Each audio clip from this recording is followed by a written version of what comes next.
Hello friends, আজকে আমাদের সঙ্গে একজন পেশেন্ট আছেন। উনি ত্রিপুরা থেকে এসছেন, আগরতলা থেকে না, আগরতলা থেকে এসছেন। উনি দীর্ঘ 1 বছর ধরে কোমরের ব্যথাতে ভুগছেন। তার সঙ্গে সঙ্গে ওনার lower lumbar spine, specially lumbosacral joint এরিয়ার আশেপাশের জায়গা থেকে একটা অদ্ভুত শব্দ থেকে উনি যখন পা তোলেন কিংবা কোনো মুভমেন্ট করেন, সেই সময় এখান থেকে একটা সাউন্ড বেরোয়, যেটা ওনার কাছে একটা ডিসকমফোর্ট প্রডিউস করে। আর তার সাথে সাথে ব্যথা আছে। উনি ঝুঁকেও বেশিক্ষণ করতে পারেন না। কাজকর্ম করার সময় ওনার কোমরের ব্যথাগুলো অ্যাগ্রাভেট করে, সামনের দিকে বেশি ভালো ঝুঁকতেও পারেন না। তো এখন আমরা ট্রিটমেন্ট করে নিই। ট্রিটমেন্টের পরে দেখবো ওনার ব্যথাগুলো কেমন আছে কিংবা শব্দটা। ওনার স্যাক্রামটাকে একটু ভালো করে মোবিলাইজ করে নিচ্ছি। তার সঙ্গে সঙ্গে এসআই জয়েন্টের আশেপাশের মাসলসগুলোকে একটু রিলিজ করে নেব। এর আগে আমরা হাইপারভোল্ট মেশিন দিয়ে মাসলগুলোকে একটু নরম করে নিয়েছি, তাতে আমাদের নেক্সট লেভেলের কাজকর্মগুলো অনেকটা ইজি হয়ে যাবে। ওনার লোয়ার লাম্বার স্পাইনটাকে আমরা ড্রপ টেবিলের সাহায্যে একটু অ্যাডজাস্ট করে নেওয়ার চেষ্টা করছি। বডি লুজ রাখুন।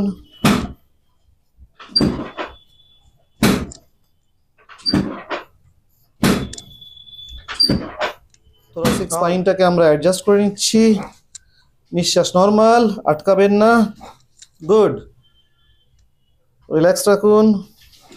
পারফেক্ট, পুরো বডি রিল্যাক্স রাখুন, নিঃশ্বাস নর্মাল রাখবেন, আটকাবেন না। ঠিক আছে, রিল্যাক্স থাকুন, নিঃশ্বাস নর্মাল, পেট লুজ,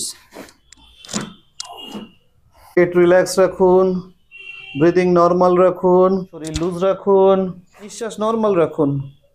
হালকা হালকা চাপ দিন, জোরে চাপ দিতে হবে না। চাপুন চাপুন হাঁটু দিয়ে আমার হাতটাকে আস্তে আস্তে। ভয়ঙ্কর বাজে অবস্থা করে ফেলেছেন, মাসলগুলো টাইট করে ছাড়ুন। আবার একটা একটা পা করুন তো। একটু কমেছে সাউন্ড করুন।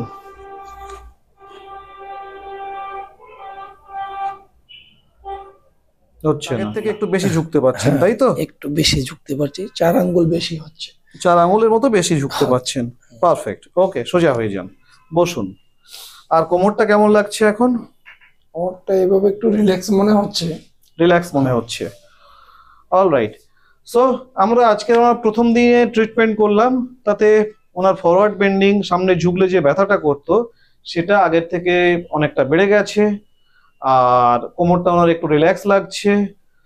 ওনার লেগ মুভমেন্টের সময় লাম্বার স্পাইন থেকে যে সাউন্ডগুলো আসছিল সেটাতেও আমরা অনেকটা কম শব্দ পাচ্ছি আগের থেকে।